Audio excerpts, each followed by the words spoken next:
الناس اللي زي ابو تريكه واللي زي البرادعي واللي زي الناس دي انا بطالب بسحب الجنسيه المصريه منهم لانهم ما يستاهلوهاش. يا ابني حقك تبوظ طبعا تعاطفا ووقوفا مع اهو الجماهير الاهلاويه بيحطها. يا سلام نجم يا ابني، اخلاق سواء جوه الملعب او بره الملعب مفيش اختلاف مفيش تبديل. زبل ابو تريكه يتزبل متزبل بقى زبله، ده حساله الزبال. يالا ده انت متبرع فلوس بحماس يالا، يا ده انت مدي فلوس للناس في رابعه العدويه يالا علشان يشتروا سلاح. في المرمى السودانيه اللي دايما ذكريات وماضي وحاضر. شوف الكوره وجمالها، شوف التفاعل وجماله.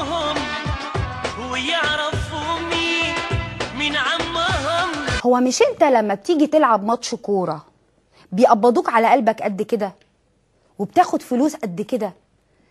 امال يعني ما شفناش حضرتك بتطلع تروح تدفع الفلوس دي لأي مشروع يساعد مصر ويوقف مصر على رجليها؟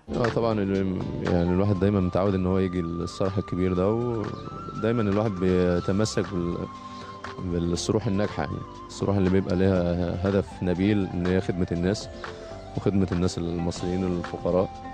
واعتقد ان الواحد شاف في تطور، بس دايما التطور ده محتاج مسانده مستمره مش مسانده متقطعه.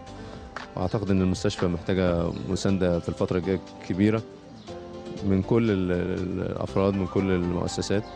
ان الصرح ده لازم نتماسك ان هو يبقى دايما متميز ودايما منفرد وهو بيقدم خدمات جليله للناس. لو شفتوا زبل في تمرين ولا شفتوا زبل ماشي في النادي وما ضربتوش زبل بالجزم يبقى انتوا هتكرهوا الشعب مصر فيكم.